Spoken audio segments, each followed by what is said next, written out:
Hi, this is David Gornoski, host of A Neighbor's Choice and Things Hidden podcast, as well as some of our other programs like Science and You with our chief science advisor, Dr. Yu, and our seed oil survival series that we continue to have great fun unpacking the truth of nutrition. I wanted to give you a quick little message saying we appreciate all the support that we get from our uh, monthly contributors and our one-time donation supporters. And we'd encourage all of you to go to our website, a neighborschoice.com, click on contribute, and make a monthly pledge today, whether it's $1, $5, 15, 20, 50, whatever you want to do. Doesn't matter. Just be a part of building this new media project that we've developed to empower and inform, to inspire, to kickstart a scientific renaissance, an anthropological breakthrough and reformation in the church. All these things are possible with your support right now. So make that commitment today and help us keep doing the productions that we have. Thank you.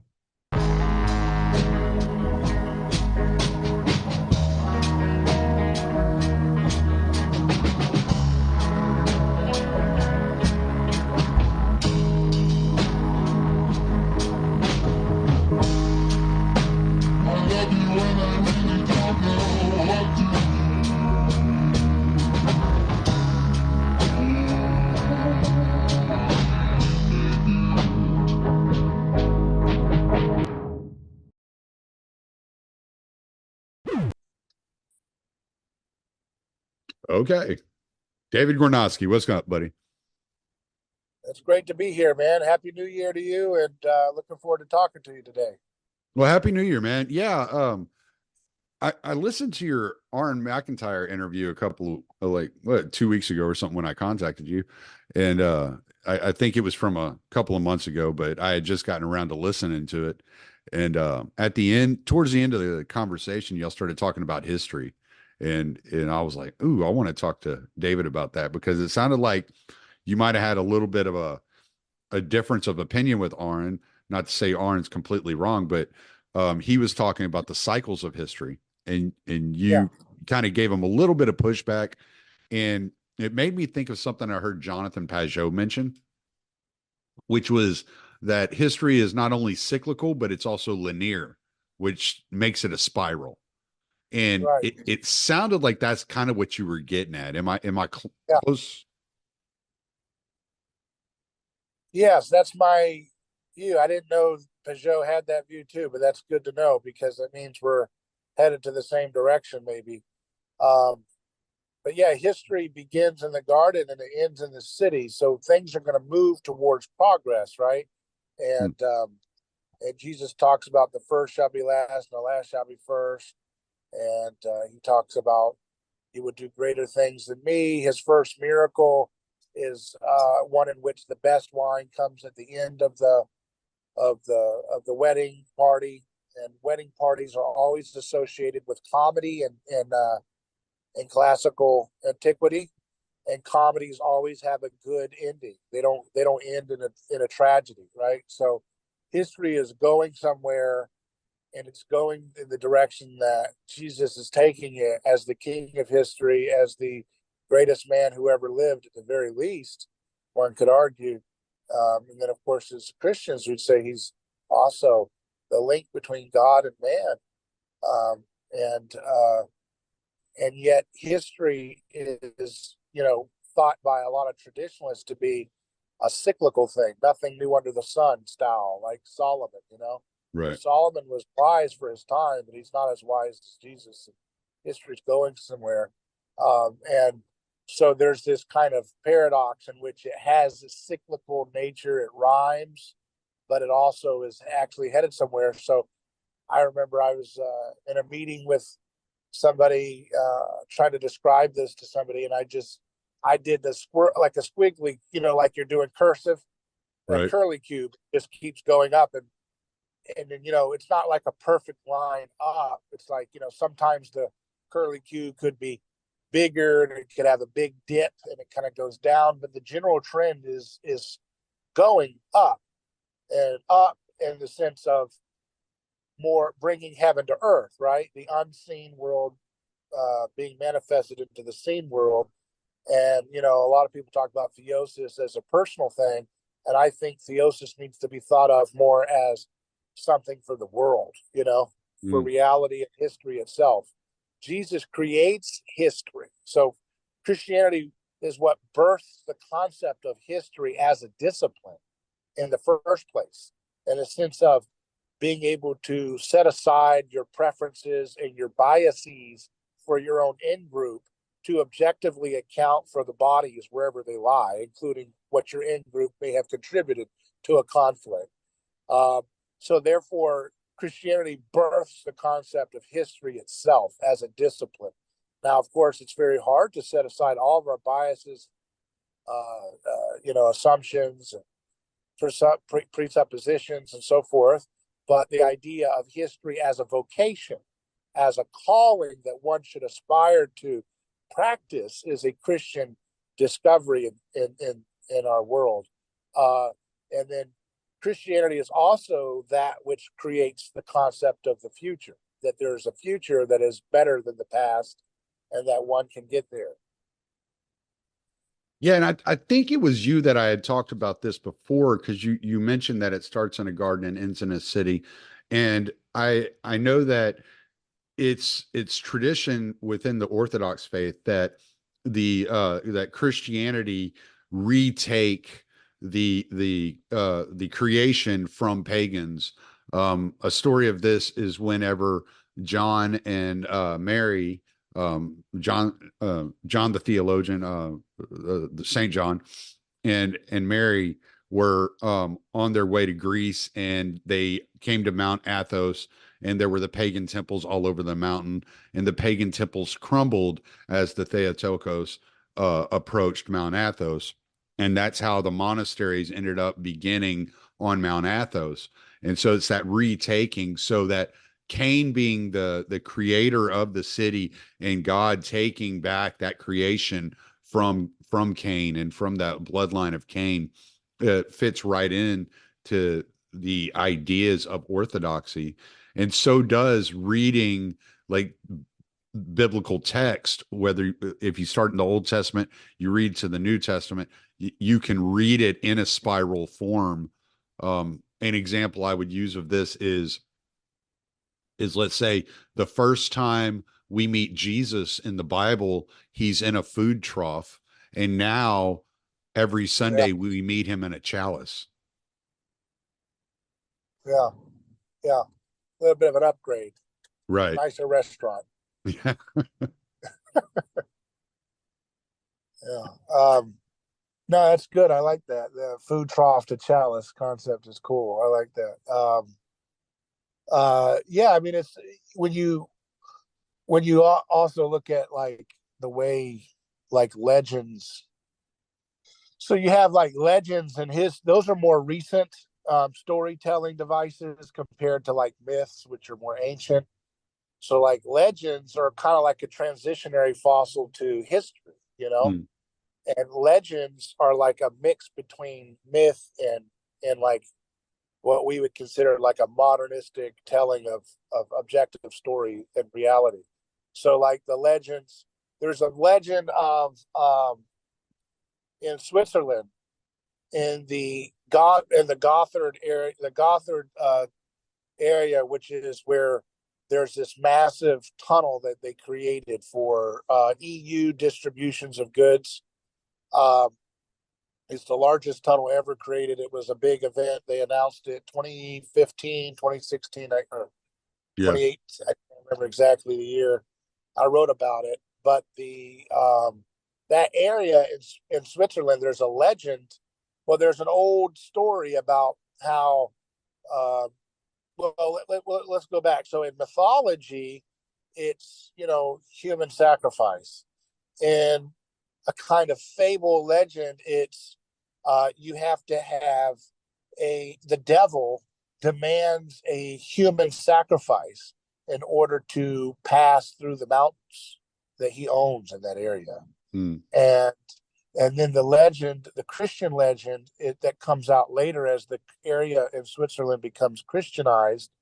The story goes that the devil was demanding a human sacrifice to pass those mountains, and the Christians trick him and they send a goat. So he says basically the first person the first one to come across this pass, surely he will die as a payment for you guys to be able to safely travel through this mountain pass. And so the Christian invention in the legend is that they send over a goat, and he gets tricked into taking the soul of a goat rather than the soul of a human. And that god, it looks like a goat god. Looks like Baphomet, right? Mm-hmm. So it's almost like that legend was a way for Christian sense making to come into the mythic space in which you would just offer a human sacrifice to an anthropomorphic animal deity or whatever, or a god that demands a tribute for the blessing of people's safety in the area to cross those mountains. And then the Christians like create a legend that is like a transitionary fossil moving towards reality, which is, okay, well, now that we're Christians, we don't do human sacrifice, but here's a methadone clinic for your heroin addiction to human sacrifice. We'll give it a goat, and that'll help you that'll help you wean off of your need to have a human sacrifice as a part of your reality of who you guys are as a people, and your sense of needing safety and blessing. And so it'll be a goat, but eventually it becomes, there is no goat needed because we become modern, which means we're even more Christian, and we realize you don't have to offer a goat or a human to pass through mountains necessarily. That God doesn't want human sacrifice. Those gods that demanded human sacrifice were in fact demons, and they were not gods. They were things that we made up ourselves in that sense. And then what happens from there, which is interesting, is that in the Gothard Tunnel ceremony that happened recently, I wrote about this at fee.org, and LouRockwell.com published it, some other outlets, where I talked about the aesthetics of statism, because that Gothard Tunnel ceremony, you can watch it, and this is what's so disturbing about the globalist government people, it's very occultic, the symbology and everything. They do the ceremony to celebrate the opening of this passageway that happens to be in that same area where those legends were told about the goat demon being tricked by killing a goat instead of a human. But the so-called elitists of today, they want to return things kind of like back to the pagan world, because in the construction of this largest tunnel, which is doing, you said you're a driver, and that's people coming through with trucks driving goods all through the backbone of the EU. There. But what's interesting and disturbing is that I think it was 9 miners died in the making of that tunnel. Right, they died of accidents. Right, and in their tunnel ceremony opening, they depict 9 miners.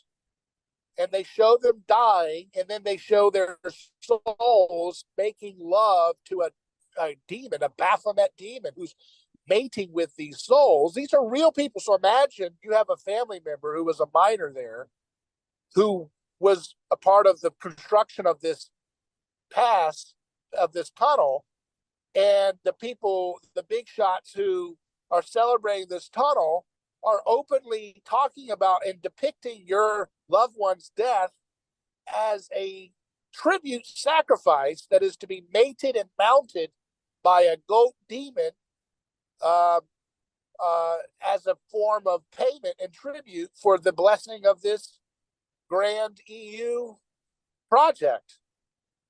Do you see that? Yeah. So they're trying to roll back Christian chasing away of superstition and mythology, and bring mythology back in an open celebration of human sacrifice. They're trying to roll back ethical progress we've made, and they're trying to celebrate it right in front of us. And yet we're so busy with distractions, we don't understand what they're doing, Well, and we see this with the push of war too, right? That the sacrifice of the Ukrainians for for Western democracy is a positive. It's a good thing. Yeah, yeah, they do that all the time, right? And they and that's how you know war is a pagan enterprise. And Christians should be very skeptical of war, and they should be very against war, and they should stop making excuses for war and participations in it because it's a pagan enterprise. And the early church got it right when they would make them. If you were a person who was a military soldier, they knew that was such a pagan enterprise in the Roman Empire that they made you what it was like a year, 2 year waiting period you had to wait before you were allowed to be baptized because they wanted to make sure they got all that pagan sensibility out of you before you were brought into the church. I think that was a good idea because of how paganized, how pagan of a ritual war is. Mm-hmm. And it is rooted in sacrifice. It's like a collective trial by combat. In some tribes they would do trial by combat where you have two candidates and they have to fight and maybe one of them dies and that's the sacrifice. And now it's like, you get these whole wars and it's like millions of people potentially are sacrificing.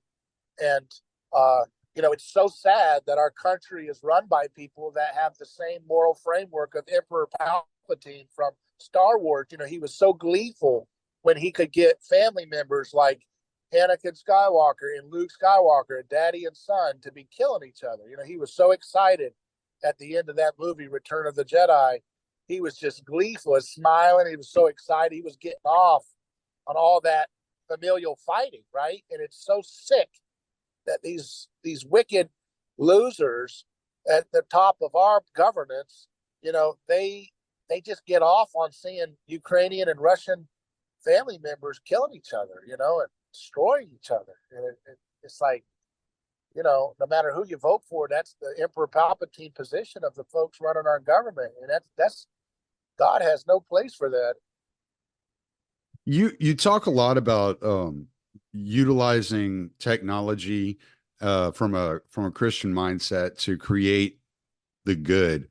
And Yeah. one of the things that I've recognized in as the spiral of history has continued is that as technology is introduced, it seems to have been utilized for evil first. So if you look at the knowledge of good and the tree of the knowledge of good and evil, right, being utilized Yeah. for evil, and then you look at like um, Prometheus giving humans fire to destroy each other, and Yeah. then you have the advent of the nuclear bomb. This Yeah. spiral has continued throughout history. How do Christians and those of us who are against the evils of this world, the wars, the devastation, the destruction, the debauchery, utilize and get a foothold and take control of this technology that has always been presented to us firstly as an evil prior Yeah. to it being used for good. Well, it's not always used for evil first, but oftentimes it is. And it's because of a lack of faith in Jesus. People put their faith in princes, they put their faith in kings, they put their faith in governments, which is antithetical to putting their trust in Christ. And it's because of that so much good, talented people get harnessed by governments' apparatuses to create weapons of destruction rather than weapons of healing, or technologies for healing. There's the legend about Nikola Tesla's great stuff that he was trying to develop, right, to help humanity, and the government took all of this stuff. And I don't know if that's true or a legend or whatever, but it's like a Mm. part of it's a theme now. Like he took all of this stuff and they use it for their mafia wars. And um, the but like the tree of knowledge of good and evil, a lot of people believe that that was not intended to be never enjoyed, but that it was to be enjoyed in its proper time. So Right. they were impatient and they took a shortcut to heaven that led to hell on earth, and grabbing for something before they were ready for it.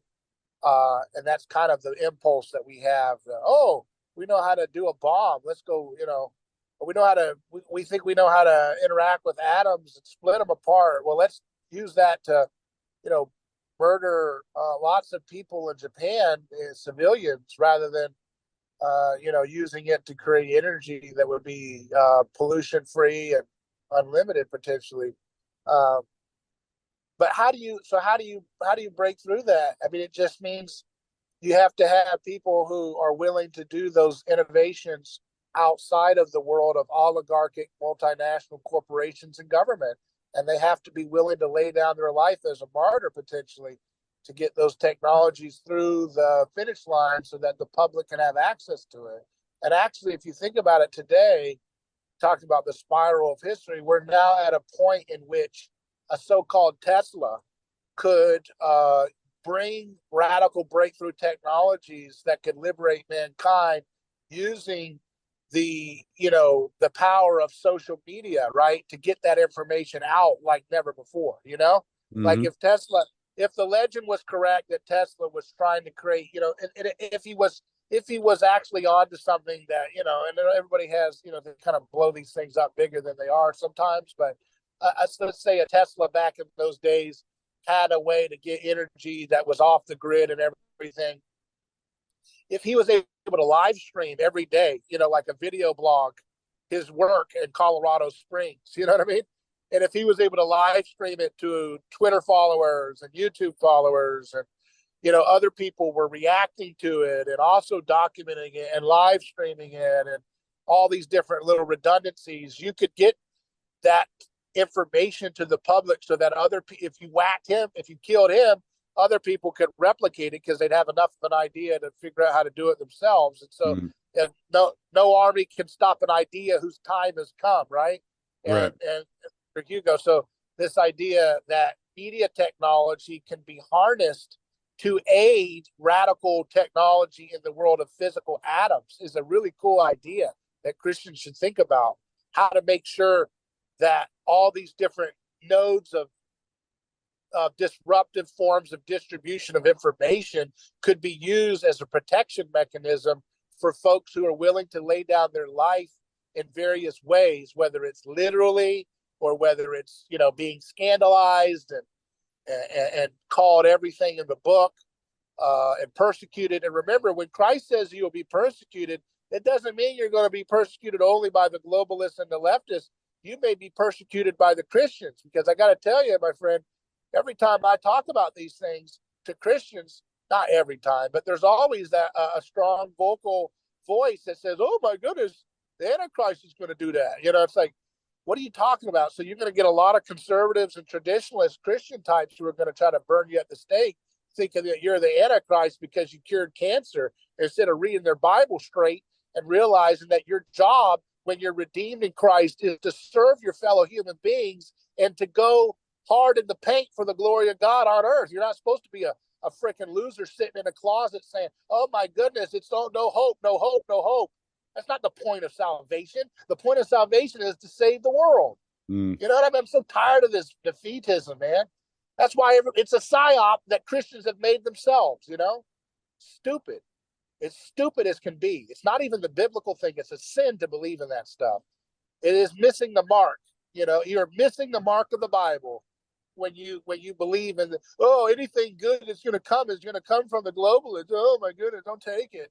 Hide, run. That's all they ever want to do. Run.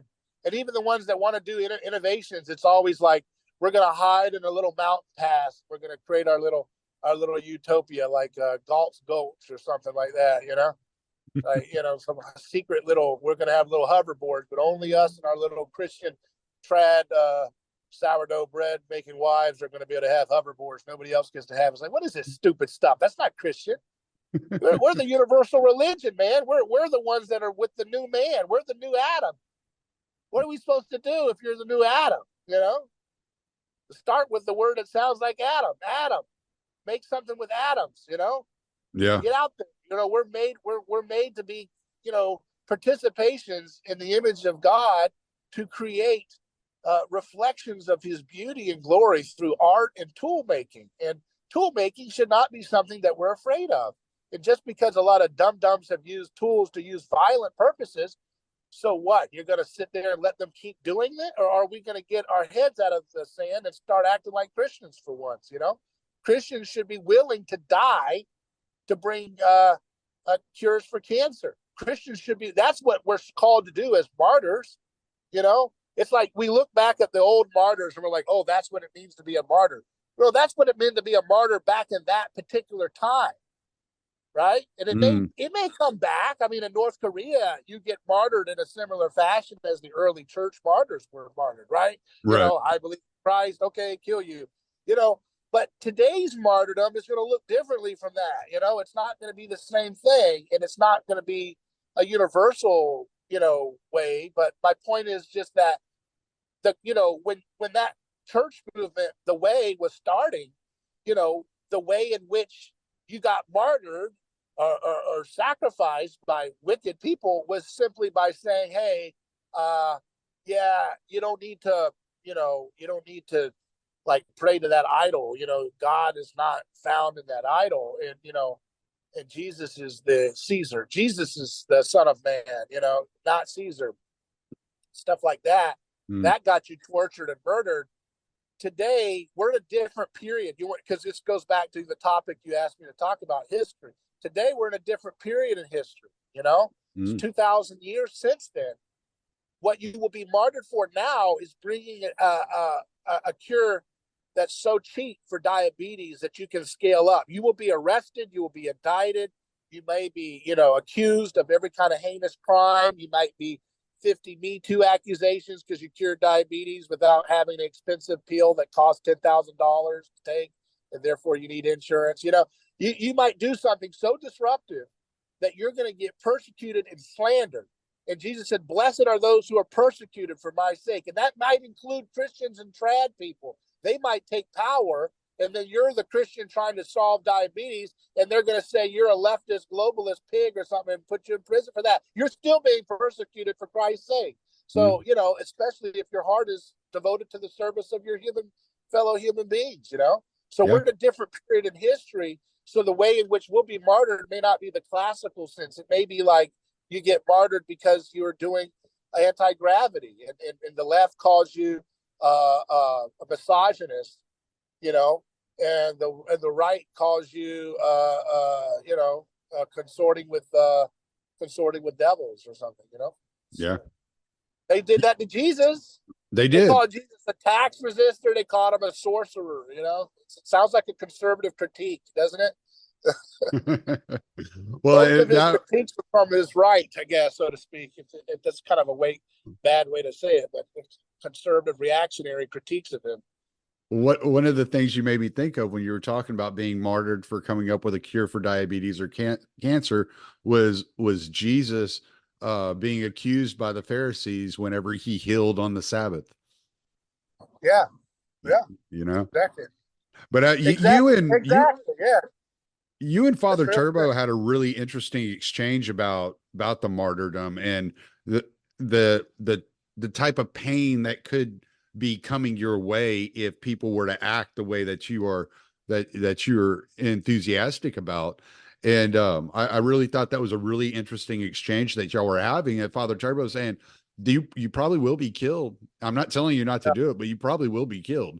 You know, like I would encourage you to do it. I'll even, you know, help guide you spiritually, but you're probably going to be killed. And I found that so interesting. And one of the things that kept popping into my head as y'all were having that exchange was it's the church's job to influence culture, not to be influenced by culture. And as long as the churches are continuously changed and influenced by culture and moving in this kind of progressive direction that so many churches are moving in, then you're going to have that as a real thing, because you will never have that strong community to back up those innovators.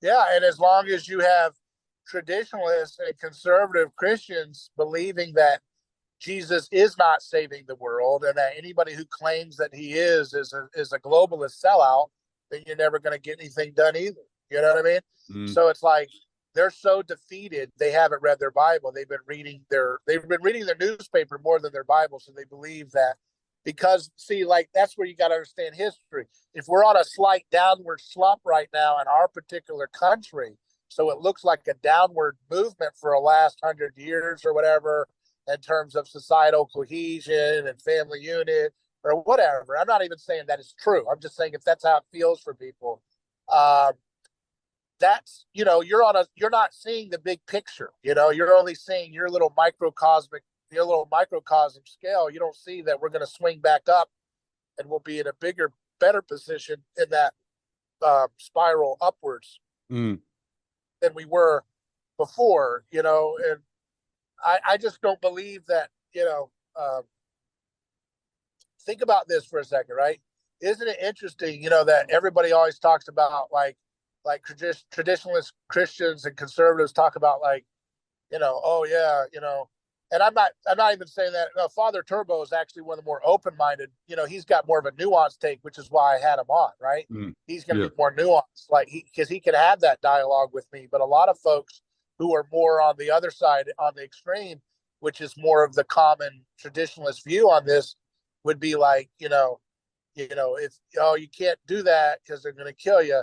And so here's what's interesting, right? It's like, so go ahead and eat your vitamin and say your prayers and do your communion and be a good holy Christian. Well, wait a second, maybe that's the trick, right? You know what I mean? Because yes, the globalists, they didn't like, churches gathering during COVID and stuff, but hey, they're letting them do it now. So, you might be able to live a long, relatively happy and safe, quiet life, going to your church, doing your rituals, because you didn't decide to help your friend who's an engineer to make anti-gravity. So who's the one who's actually refusing to take up their cross in that scenario? Is it, you know what I'm saying? And I'm not saying everybody has to do that. I'm just saying that holiness can be a cover to not take up your cross. It can be an excuse. Does that make sense? Yeah. No, absolutely. And this goes back to something you said earlier, which is that the Bible is a comedy, right? It's not a tragedy. It's a comedy. And if you're so encompassed in reading the World Economic Forum website and all the plans of the globalist elites, what the ideas that you feed, that you entertain the most, are going to determine the way that you act within the world.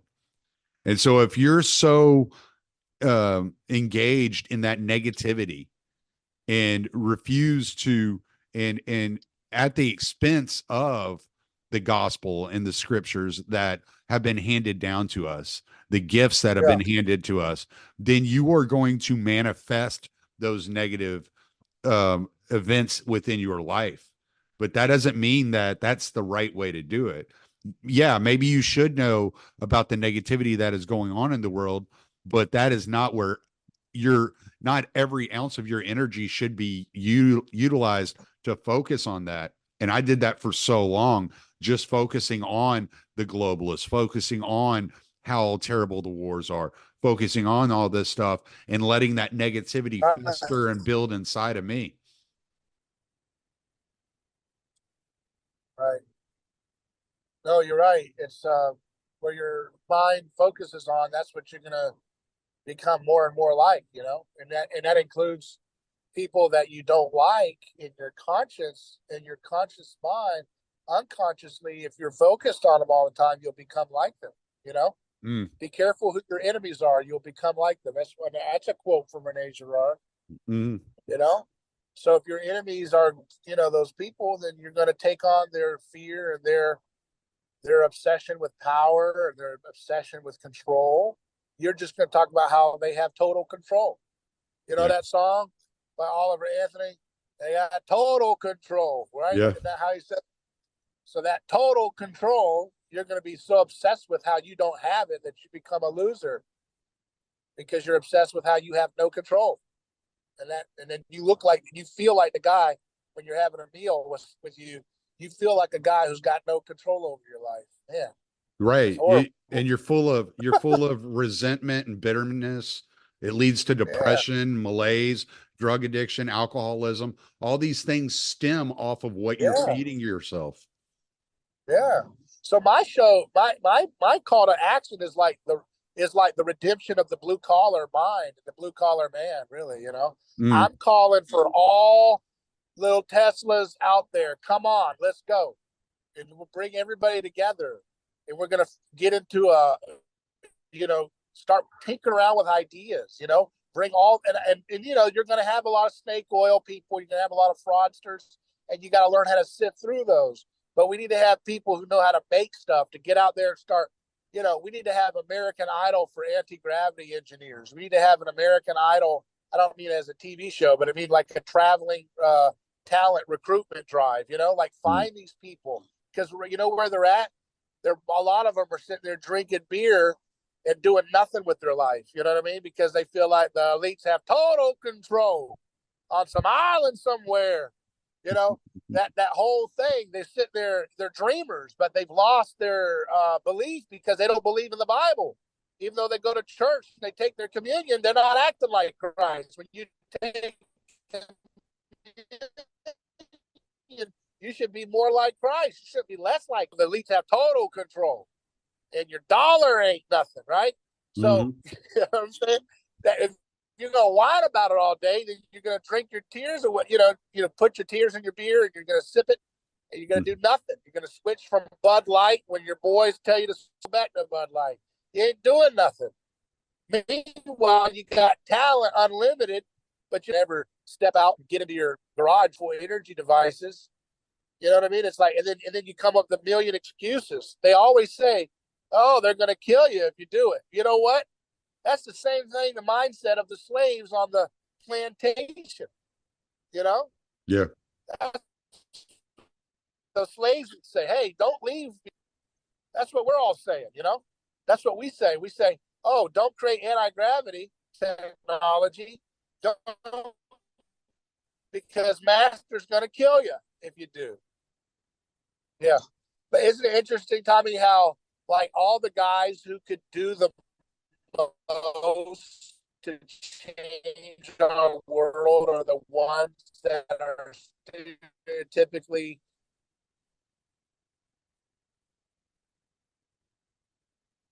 You hear me? Yeah, there you are. I'm just saying, isn't that interesting that the guys that are most able to like really change the world for the better and liberate their fellow humans from these wicked tyrants are the ones most likely stereotypically to be drowning themselves in alcohol and drugs. Yeah. Yeah. Isn't that interesting how that works? Yeah, it's been a constant struggle for me for years. So I can't sit there and say that I'm, excluded from that pain and that, malaise, just being kind of like, all right, well, this is just that nihilism, just like, all right, whatever. It is what it is. I don't know what I'm going to do about it. But the guys most handy in the world of engineering are the ones we need, and they're the ones that stereotypically are most likely to be, numbing out, right? Yeah. And it's because they're dreamers and they're doers. They know how to get things done, but they lack a vision, so they perish for lack of a vision, right? So it's my job to give people a vision so that I can waken people up from their malaise. Lord knows I'm not equipped with the ability to start building an anti-gravity device, but I've been equipped with a voice and I can wake people up with that power. That's my job. Yeah. And you do a great job. I enjoy a lot of all the subjects that you talk about. it sometimes it's a little bit beyond me, but I'm like, oh, okay, let me listen to that one again, because I'm not sure exactly where we were going with that. But I do appreciate the fact that there's somebody out there doing what you're doing, and I think it's so important. Yeah, it's beyond me too, brother. So when you look at the kind of this kind of nihilistic mindset, and you're doing everything you can to wake people up with your messages and with your podcast and your writing, where do you see the spiritual intersecting with the material, and how do you draw attention to that intersection in order to move people in the right direction? Yeah. Well, that is an interesting question, because I think a great way to look at that is, what is your reason? Why do you think Jesus was healing people? That's a great way to answer that question, is to ask the other question. Why was Jesus healing people a lot? A lot of Christians believe that most of the healing he was doing was just a metaphor. Like, he did it, but it was like a symbolic metaphor to get them to wake up to their spiritual sickness, right? Mm-hmm. I don't think that's a correct reading. I think that it's obvious, if you look at it, that he cares about the body as much as he cares about the soul. But a lot of Christianity is kind of Gnostic and stuff, and it kind of likes to put the body down as a kind of a lesser important part of the project of Christ. And I think that goes along with putting the earth and history as a lesser important project for Christ, right? Ah, yeah. And so, like, so he's healing people only as he's trying to break through to people's caveman sensibilities. So he's like, hey, Ooga Booga, come here. And he's like, you can't see? Okay, now you can see. So, hey, what about your spiritual side? How about that? Now, is the spiritual side important? Absolutely. But I don't think that it's all about, like, I'm just healing you to get through to your dumb, thick skull that you need to be a nice person, right? I don't think that's what Jesus was healing people for. I think that the relationship between spiritual darkness and physical suffering go hand in hand in a mysterious, complicated way, right? And so I think that a lot of afflictions happen because of spiritual darkness, in terms of people suffering from malnutrition. Maybe that's what makes them blind. Why are they suffering from malnutrition? Because the elites that run their society are feeding them trash food. Whether that was in Jesus' time or in our time, that's reality.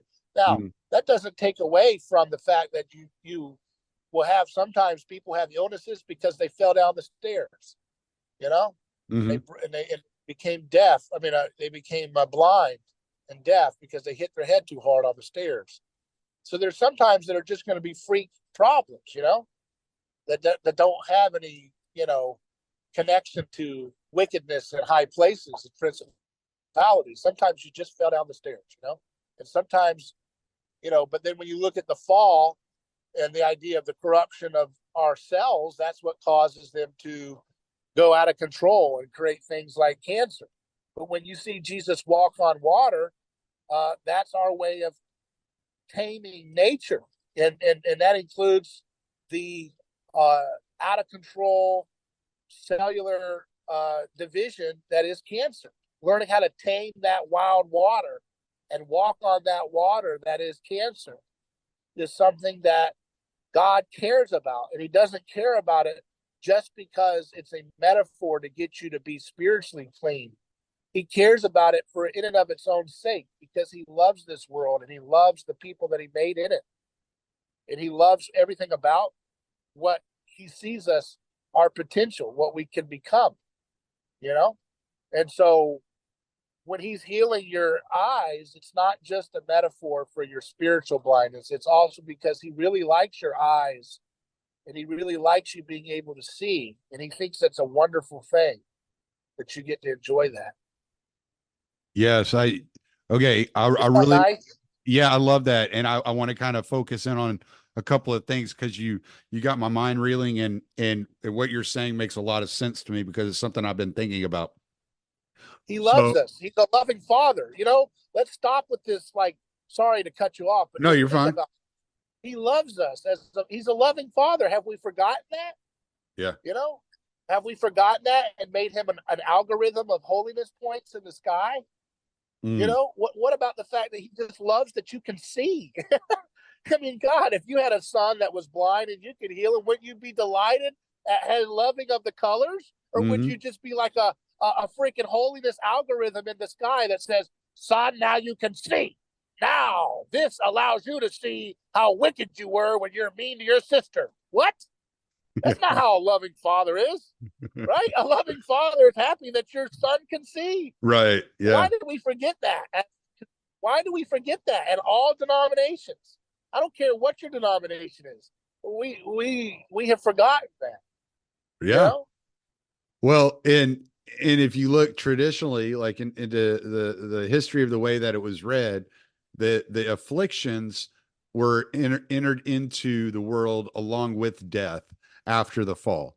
And so Yeah. if the afflictions entered along with death after the fall, the healing of the afflictions are just a foreshadowing of the defeating of death, which is actually overcoming the fall. Yeah. Yeah. And so that's I mean that's the hero's story, right? Yeah. That's Yeah. the archetype of a hero. Right. And that's Romans 5. Just as one man's death led to condemnation and suffering for all men, so too one man's justification leads to justification and life for all men. Something like that. I'm paraphrasing. But this idea that Christ is the new Adam, and so he's going to redeem everything. He loves who you are. He loves that you like to sing, or he loves that you like, and I'm so, it's just, he doesn't, and then we talk about, well, why does God give us a voice to sing? So that he can hear his name praised. Yeah. Well, not really. I mean, that's part of it, but we want to fashion God in our own image, right? And Mm-hmm. so we think about, if I was the king, I would love it when I walk out, the crowd cheers my name, Well, Mm-hmm. God allows us to have these dumber views of him so that we can at least get somewhat directionally in the right direction of following his beautiful way, right? But Right. in reality, God's view is way more mature than us. And he does not make us have vocal cords just so that we can chant his name, Jesus, Jesus, Jesus. We do that every day in different ways at worship services and liturgy, but and that's okay, and it's beautiful, and then God appreciates that. Yes, he sees us as little creatures, but he doesn't, he doesn't really need to hear his name chanted to feel good about himself. Okay, that's what we need. Yeah, Yeah. he actually created your vocal cords because he loves the way your vocal cords work, and he loves the way you sound. He loves your voice. He loves how you sing. He loves you for who you are. But we don't like that God. You understand what I mean? We don't like that kind of God. We like a God who's got conditions to his love, because that's the kind of human that we tend to respect in real life. Hard Mm-hmm. to get humans, right? So we always say, well, God gave us a voice so that we can sing his name. Well, guess what? You can sing his name and not sing his name, right? Mm-hmm. Singing his name means to sing beautifully at the best that you can about a whole host of things, about romance. That's honoring God, right? And Yeah. you do it in a beautiful way, singing about romance, singing about the stars, singing about pain. Those are all forms of honoring God because you're made in his image. And he loves that for its own sake. And I think that's an unsettling thought for a lot of conservative type Christians. I keep picking on them because those are my audience, it's Well, like well, there are they're not really. people. I don't know who my audience is. I don't want to typecast anybody. I'm just dealing with what I tend to hear, you know? Right. When you look at, okay, so there's a lot of concern that entering into these types of contracts put you in a situation where you have to contractually bond yourself to terrible people, right? You have to contractually bond yourself to the Klaus Schwabs of the world. How does one go about entering into this world on a large scale the way that you promote it and avoid the trappings of entering into that world? Or is there, well, I was going to say, is there a way that these things can be organized and created on local levels and grow organically from the local level up? It can do all the above. We can do it national, we can do it local, we can do all of it. It just needs to be done in imitation of Christ, you know. And so, you know, Christ wants to save Klaus Schwab, right? Right. Klaus Schwab was made by God. Klaus Schwab, God loves Klaus Schwab. Imagine when Klaus Schwab was a little 3-year-old, the way he would run around with his brothers and sisters, the way he would pick little peaches off. God loves Klaus Schwab more than you could possibly imagine. He wants Klaus Schwab to repent of, you know, so he wants to work with him, come to God, right? And then there needs to be people who can help the little old lady who's a librarian at a library in a town of 500 people. God cares about that librarian's life just as much as Klaus Schwab, and there needs to be somebody that helps her too, right? You see what I mean? Right. So yeah. There's a host of things that we can do, and every one of us has a role to play. Right. Unfortunately, you know, we tend to have the mindset that, you know, it's either got to be big or it's not successful. That's wrong. But at the same time, I don't like the other extreme where it's like, if it's big, it's evil. You know what I mean? It's like, come on now. I mean, both of those errors are a problem. Okay. So, you know, there's, you know, people like Tucker Carlson can be used to be instruments of great change at a big scale. Someone with that kind of a platform, he should be using his platform, and he seems to be doing great, you know, ideas, and he seems to be on a journey that is interesting to see where it's going to head. And so we need that, but we also need, you know, we need to make sure that every, you know, facet of our society is saturated with that unconditional, self-giving agape love. That is the spirit that will change the world, and there's no one formula for how that happens. Every one of us has a different calling, and I think that means that there's a whole host of different ways that we can achieve our calling, and we need to think boldly and joyfully. First of all, let's get the smiles on our faces, you know. And I know sometimes it's hard to smile, but sometimes it's just good to practice smiling and get that smile right and really feel that smile and let that smile permeate your whole body and resonate with your whole spirit, and becoming in tune with your body like that, to just have joy, practicing joy every day. Whatever it is that gives you joy, practice that every day until it becomes more of a habit. Joy is just a default habit of mine. That's a great place to be.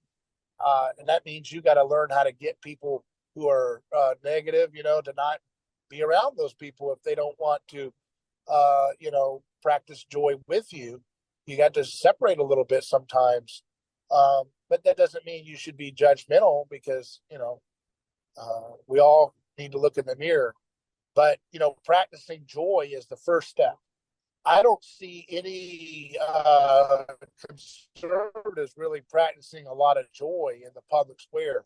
They're always reacting with outrage about the Jeffrey Epstein list and stuff like that. Where's the joy, you know? And not stupid, corny joy.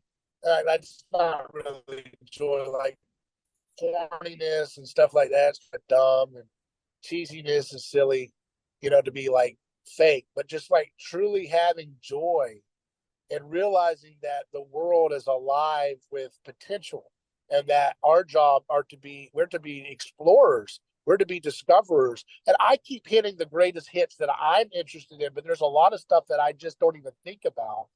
I talk about the greatest hits. You know Mm. what the greatest hits are? They're things that I don't want to deal with in my life. I'm tired of gas being so high. So I want to have energy too cheap to meter because I'm tired of paying so much at the gas pump, and I'm tired of having, electric bill too high and all that. Hmm. I'm tired of food being too high. You know what I mean? So Yeah. I take the things that are like low hanging fruit in my mind. You know what? You know why I want anti-gravity technology? Because I'm tired of paying gas pump. I'm tired of wars for oil, and I'm tired of like having planned obsolescence. It's part of my car every time there's a problem that I have to fix, and it costs a ton of money. And my mechanic tells me about how much he hates doing this job because every part is so ridiculously made, and planned obsolescence is built into the parts, and it's just such ridiculousness. And I'm like, I just want to simplify this. You know what I mean? Yeah. I want to simplify this and make it glorious for God, because I know that, even though Isaac Newton said that gravity is a one-way street, I know that my eyes and my mind are made by God, and I don't see it being a one-way street. I think gravity is just magnetism, and there's magnetic force, attraction, and repulsion. And so, like, I'm using my God-given mind to say, okay, then why don't we just have repulsion of the gravity field of Earth so that we float around instead of having to have all these combustion engines to move around and all the expensive parts that require to maintain them and all the little gimmick guys in between that figure out how to make them obsolescent all the time, and always needing to get new parts that cost an arm and a leg, and some guy that doesn't want to do it has to do it, and then you don't feel like, it's just all that whole stuff is just part of the fall, and it needs to go away in the name of Christ, right? So you just got to do it. And nobody can do it all, but I want to make a holy hell mess of it. I Yeah. want to use my life to advance cures for cancer, and cures for diabetes, and cures for wars for oil, and cures for obesity, and cures for raping the earth with mining. I want elemental transmutation, because that's another touch point that the elites use to get us to hate each other. Is we got to go to war because China's got some rare earth that we need, or North Korea's got 7 trillion in rare earth. Why don't we just create rare earth elements at room temperature using elemental transmutation?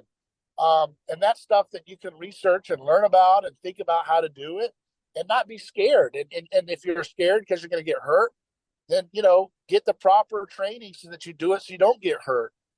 If you want to become an engineer in that field, we need that. We need chemical engineers. We need material science. We need people who are not obsessed with textbook specialist knowledge. We need more like Renaissance men, people who are Mm. willing to integrate different fields of knowledge in very creative new ways, but we need people who are good speakers to speak the truth, right? We need people who are podcasters to tell the truth and to be responsible for the audiences that they have, to not give them despair porn. And is that going to get your video flag? You can take it out if so. Probably not. I don't post on YouTube anymore. Oh, okay. They don't Good. they don't allow me to, so I just don't Yeah. even try. Yeah. Well, it's like, like that despair porn is very popular with conservative and Christian and those kind of programs. It's like, well, if you have a show, make it your duty to find how to bring confidence in your audience. If people are listening to you, it's because they want to know what to do. They want to know how to think. They want to feel a certain vibe or something. So Mm. be responsible with the vibe that you're giving off, because if you have an audience of, say, 100 people a show, imagine if you were invited to speak in front of 100 people in your community every week. You Yeah. should be very mature about your responsibility to them when they're listening to you for hours a week or whatever it is, and you got 100 people. You should be very mature and wise with their listening to you. You Mm. should equip them with things to improve their life, whether it's attitudinal change or a spiritual affliction they need to get over, or maybe they are, working in a seed oil factory and they write, you know what, this is a great job, but it makes a lot of money, but I don't want to keep making a living pumping poison into people's bodies. Maybe I need to get a job in another field that doesn't use seed oils for human consumption.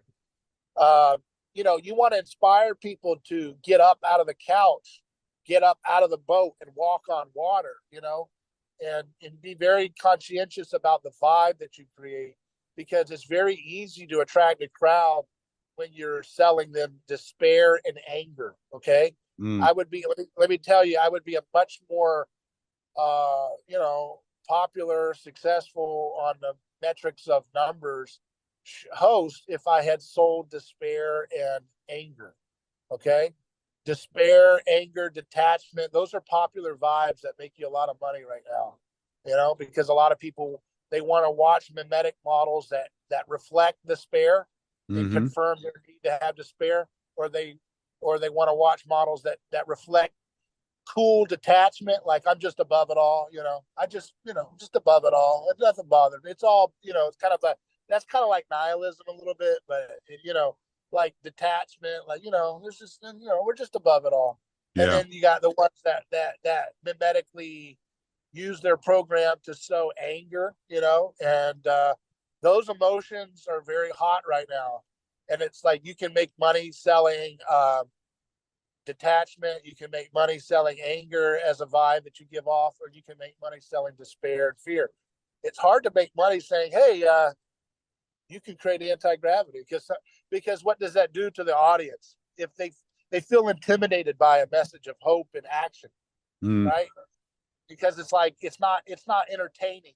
I mean, you can try to make it entertaining by, being funny or whatever, but when you try to say like, hey, go cure cancer, they immediately feel like that's too big for me. I don't know. So they feel like it's like pouring cold water, right?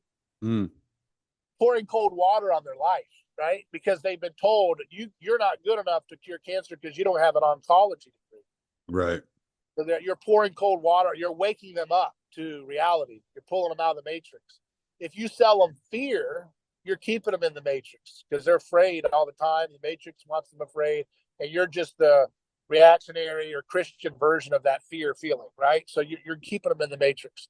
When you sell them despair, same thing. You sell them anger, same thing. They're mad at somebody and you're telling them to be mad at somebody else, but it's hard to get people to feel like motivated to do great things, to love someone, right? That's hard to unconditionally love somebody. A lot of people get into the business of curing or cancer research because of prestige, or the prestige of being a scientist and stuff like that. How many people get in there as a vocation to truly want to solve the problem and find the most inexpensive, non-toxic modality to do it with? That should be everybody. That should be the first day in class. Yeah. But the nature of human beings is, like Thomas Kuhn said, most people that come into a scientific field of knowledge, they're not looking. They don't get them to say, "Hey, kids, let's pick apart relativity and Einstein. Let's see if it's actually true or not. Let's really run all the hardest arguments against it." And no, they say this is settled. Move on to the next thing. And so when you have that, that's not a Christian mindset. That's a mimetic mindset. That's a negative mimetic mindset, because it's negative in its outcome. It's not pushing people forward with boldness. Like, I put on Dr. Michael P. Lasanti, and he's the one using doxycycline and azithromycin, which are common generic antibiotics, to kill cancer stem cells. And these are generic drugs, FDA approved. Nobody has them on. Imagine if Tucker Carlson had them on, Imagine if Candace Owens had him on. He's got 39,000 citations on Google Scholar alone. I mean, not Google Scholar. He's got 39,000 citations on Google Scholar.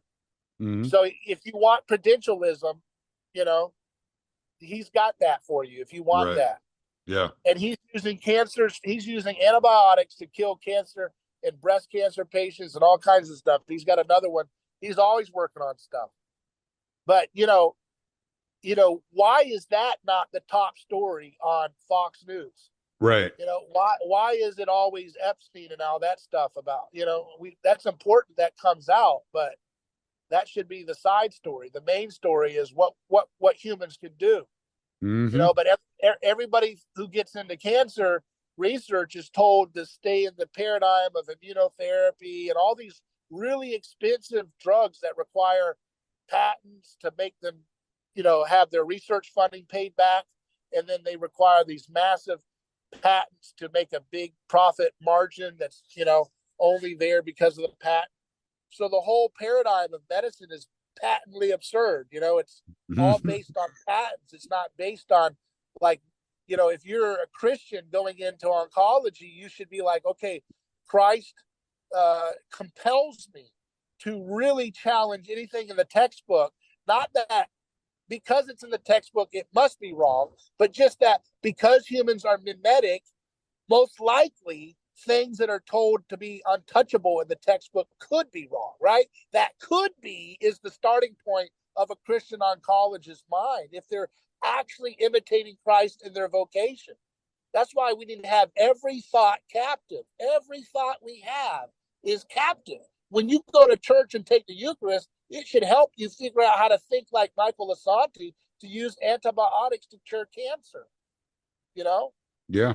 And I like talking about the big topics, but this is for everything. Psoriasis. People are doing things like that in psoriasis. Removing seed oils helps with things like that. People are finding dietary interventions to cure a lot of problems for people. Yeah. But Lasanti, if we had a sane society, it wasn't run by psychopaths, Lasanti's work would be top story all the time. And there'd be 100 other people replicating Lasanti's work, and billionaires like Elon Musk and others can put their money together and say, you know what? It's going to cost us pennies. We're going to go ahead and do the FDA research to prove that these cancer stem cells can be remediated by the use of this antibiotic. That's generic. That's already approved. Because once it's approved by the FDA for one thing, it's already cleared the safety measures, and then you have to prove. You have to do their double-blind studies and all that to show that it's efficacious for the next illness. In this case, cancer. So there should be billionaires putting money together to do this. Like the people who say they care, you don't even need a billionaire. We could crowdsource it and give enough money to do FDA research to go through the wicked king standards of getting it approved by the king's own methods so that humans could have access to a very cheap, inexpensive, and highly effective way to stop cancer metastasis. How many people have suffered because of that? And think about mental health issues. How many people have like childhood traumas because their parent or someone had bipolar or schizophrenia or some kind of antisocial thing. And they've shown that when they give prisoners increased omega-6 in their diet, it makes them more antisocial and violent. You know what I mean? So how many people had childhood traumas based on stupidity of eating seed oils and other inflammatory foods that was contributing greatly to people being more hateful than they could have been. They could have controlled it a little bit better if their mind wasn't warped by these toxic chemicals that are causing people to have mental health issues. If you think I'm out of it, go listen to Dr. Chris Palmer, credentialist, Mr. Credentialist, listening to me talk right now. Go look at Dr. Chris Palmer from Harvard. Or is he Harvard or Yale? Someone fact check me on that. I think he's Yale. No, he's Harvard. Go with your first gut instinct. He's Harvard. Yeah, I think it's Harvard. Yeah, he's Harvard. Dr. Chris Palmer, psychiatrist at Harvard, who does clinical work, putting people on ketogenic diets, removing seed oils.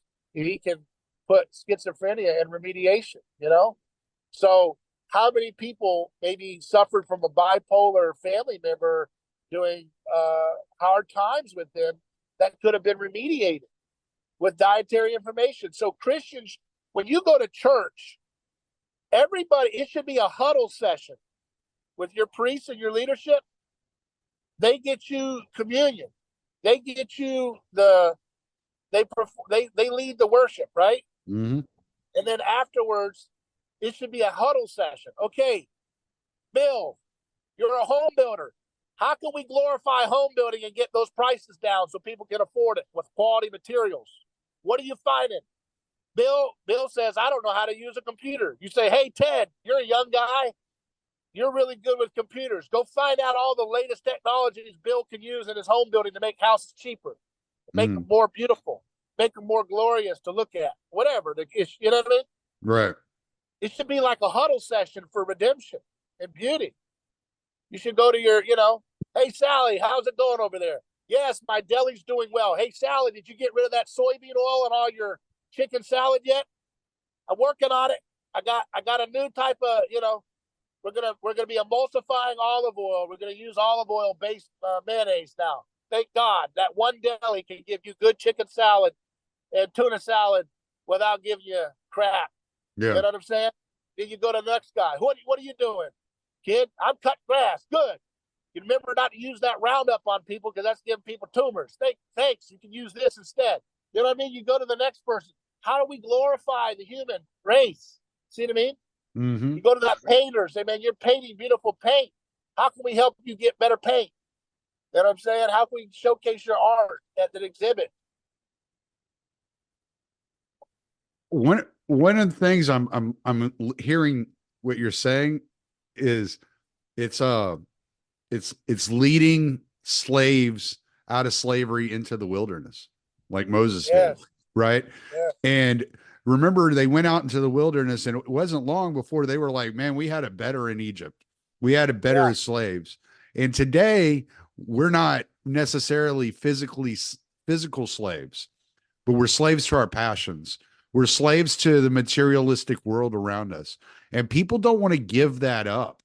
They don't want to take the chance of losing what they have because they step out and because they do something. I mean, we watched, we've watched since COVID, the people being debanked and having funds pulled. Alex Jones is one of them. Donald Trump had money frozen, assets frozen. The Canadian truckers had a lot of their assets frozen. We had people that were at January 6th. The FBI was asking Bank of America to go through and find out everybody who spent money in Washington, D.C. on January 6th. So people are terrified. And it's this, they've so successfully locked us up into tribes of being against things that it's so difficult for people to switch that mindset like what you're talking about and being for things. And so it is definitely going to be a struggle, but it is a struggle worth doing. And like you were just saying, starting in the church, in the community of the church, is probably the easiest and best place to begin working out these problems.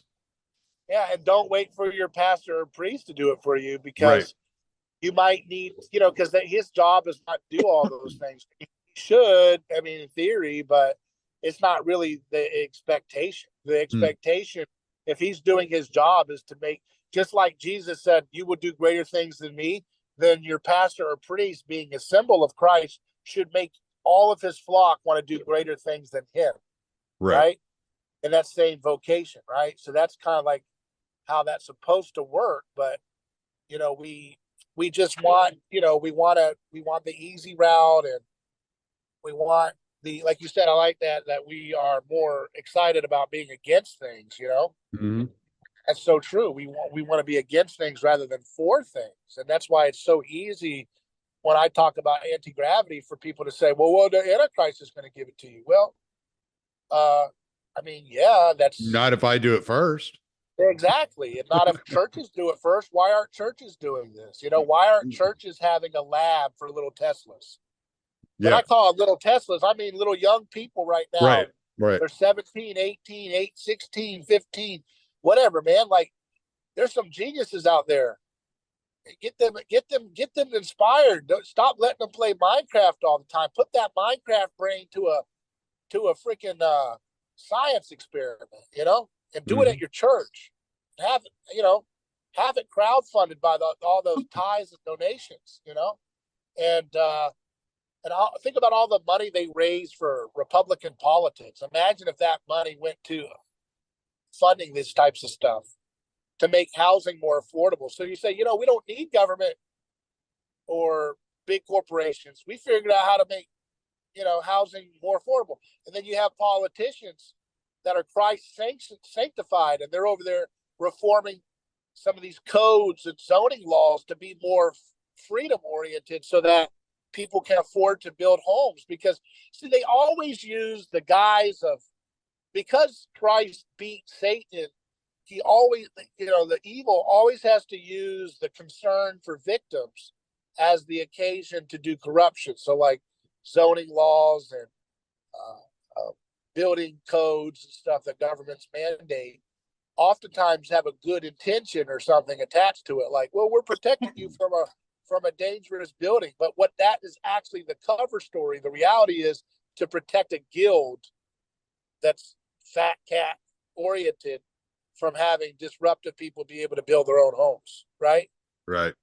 Got to do permits and all this stuff. It's all about protecting guilds and special interests. Just like cars, why do cars have to be $30,000 for a new car? A new car, we've had a car invented for so long. Cars, if Christians were allowed to have free, if Christians were bold enough in taking freedom and whether they're a politician, they're repealing corrupt cronyism and corrupt regulations that are rigged, or whether they're engineers and they're figuring out how to make things better and not planned obsolescence. We could have cars cost brand new $5,000. $8,000 brand new, you get you a nice, safe car. But then you don't need the banks. So the banks don't like that. The banks have investment in, these groups like BlackRock, they have a stake in all these different things. They have a stake in the car, they have a stake in the builder, they have a stake in the bank or whatever. So, but you can't complain about it. You just got to be a man about it and get up and do something. I mean, I can't, the reason why I keep saying these vague things and then I go to these greatest hit applications is those are my particular interests, but I don't know what other people do. I don't know what their interests are. I know that housing needs to be more. I'm looking at the touch points. What are the touch points that trigger divorce? We don't want children to be in divorced homes, right? Right. So we got to remove the touch points, housing debt, car debt, We need to get people to stop using debt in general, but it's like all hands on deck. We need something teaching people not be in debt. At the same time, we need people building homes that don't require that much debt or debt at all to afford, See how that works? That's how Christians should be thinking every day of their life, the rest of your life, every day. That's all you do is things like that, And it's like a lot of these things that we have, like drug addiction, is because people have despair. So when what I'm talking about, if people were to be more excited about the world, a lot of that drug addiction stuff would solve itself. You know what I mean? Yeah. People numb out when they feel like there's nothing to do. If you got something to do that's exciting and wonderful, you're in thrill. It's a thrill, There's nothing more thrilling than creating, whether that's art or whatever. So, that's and then you have, like how many people are on fentanyl because they got introduced to opiates from the medical system, from the hospital. So making new hospitals, alternatives to hospitals, all these things, that should be a conversation that we're having in our churches. You talked about the January 6th thing. That has been used as an occasion to scapegoat and vilify and demonize. But you know what? How many of those people at January 6th go to church? What would the percentage be? What do you think is the percentage? Probably about 60. Yeah. So if 60% of those people go to church, they should have had at least 60% of those people say, don't do any violence, because their pastor should have been telling them the crowd is a lie, like Soren Kierkegaard says, you know? Yeah. Because that's what Christians know. Christians, you should have pastors who are saying, look, guys, I want to tell you something. I hear a few of you guys are interested in going to that January 6th thing. Let me tell you, let's talk about mimetic scapegoating. Let's talk about what crowds can get riled up to do. Let's talk about the reality of DC. You know, we want to be able to honor those in government and respect people, but at the same time, we have to be honest and we have to tell the truth. And the truth is, DC is the greatest architect of regime change, coup, chaos around the world. This is what they do. They, you know, some people have a burger shop. They make the finest burger. DC makes the finest coups around the world. That's what they do. And so if you're going to try to get a little crowd up around them, they're going to ninja flip that. I've said that to my radio audience. I'm not a pastor. Every pastor should have been saying that to their congregation. You know what I mean? Yeah, that makes sense. I mean, you don't walk into that. Yeah. Well, I mean, it's just, you just know how things go. I mean, you know, you don't behave in ways like that, even, you know, even as I mean, at least in my family, we were raised to know better than to engage with things like that, you know? Yeah. And Trump should have known better. He should have had a better pastor, and he should have had the conscience to know that, you know, he should have had a plan. You know, it's like a child, you know.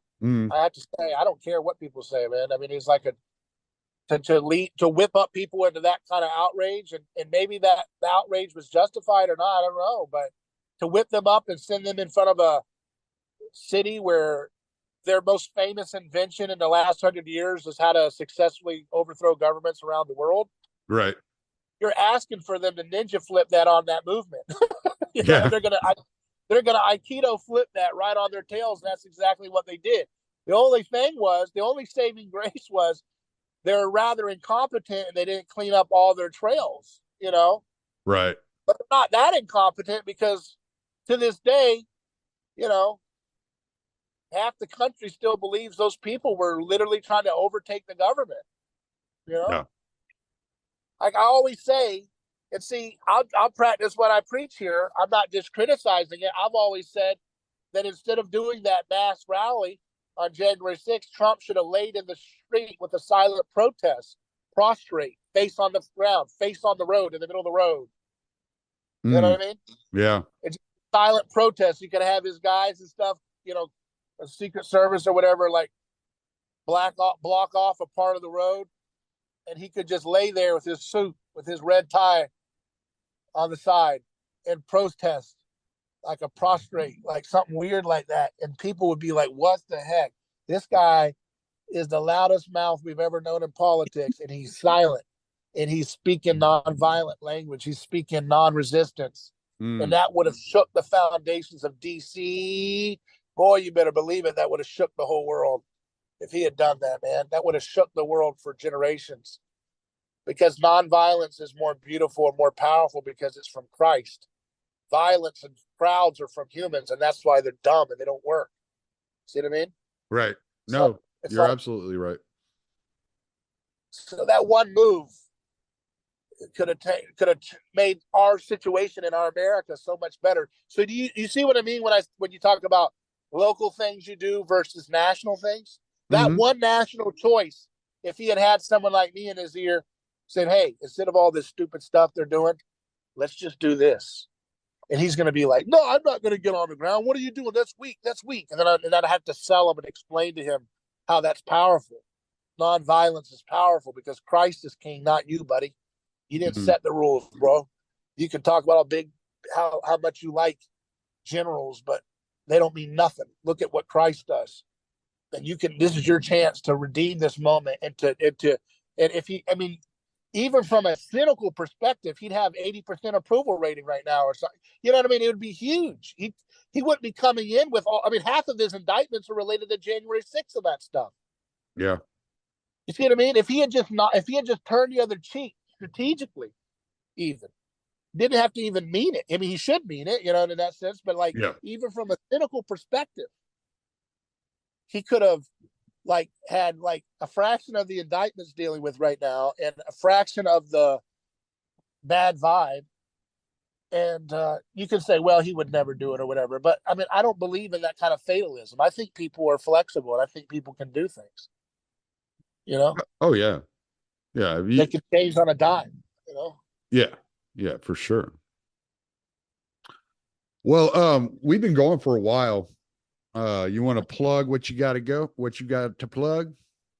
Well, I mean, I don't really like plugging. You just look my name up if you're interested in following my show. neighborschoice.com is our website, neighborschoice.com. And I'm excited to see what we're all going to do in this year. It's going to be it's going to be a wild year, but it doesn't have to be a negative year. You know, that's our choice. I want to see a lot of great stories from podcasts and stuff like what you're doing. I want to hear back from your audience what positive improvements that they're making in their life. Baby steps. You're not going to, you know, some people aren't going to be able to, it doesn't matter. You know, that's what I'm saying. Like, God does not judge us based on how big your audience is or your pocketbook or all that kind of stuff, man. So it doesn't matter if, you know, like you said, I can't build anti-gravity.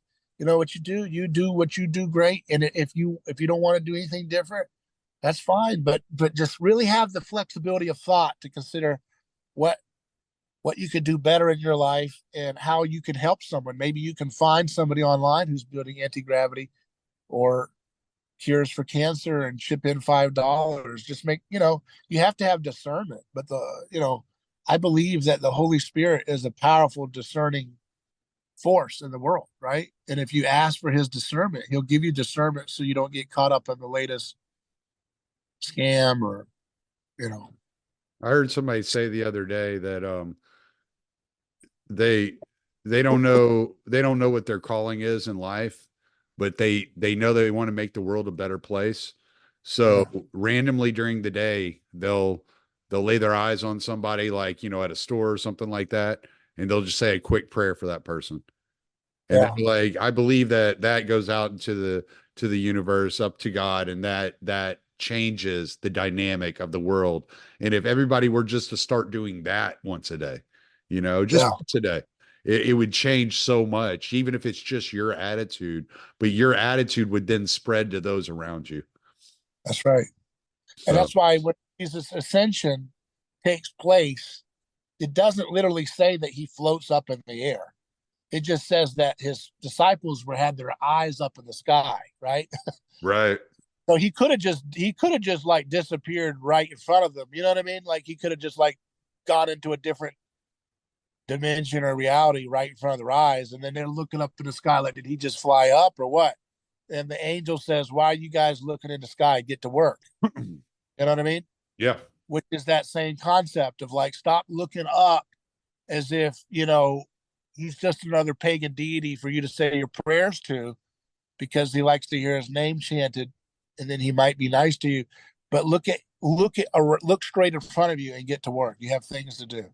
And that is an indication for the way we should stop looking up in the sky, because Christ is among us. Christ is with us, and Christ is indwelling in reality. So when you say that prayer for that person, it doesn't have to float up to God, because God has come to us. So he's right there with us. You know what I mean? Yeah. When 2 or 3 are gathered, he is there. So he's there with you in that cafe. Yeah, for sure. Well, all right, man. I really appreciate you coming on. This was a great first episode of the year. So I can't wait to get this out, man. Thank you, man. I really appreciate you. And thanks for inviting me. No doubt. No doubt.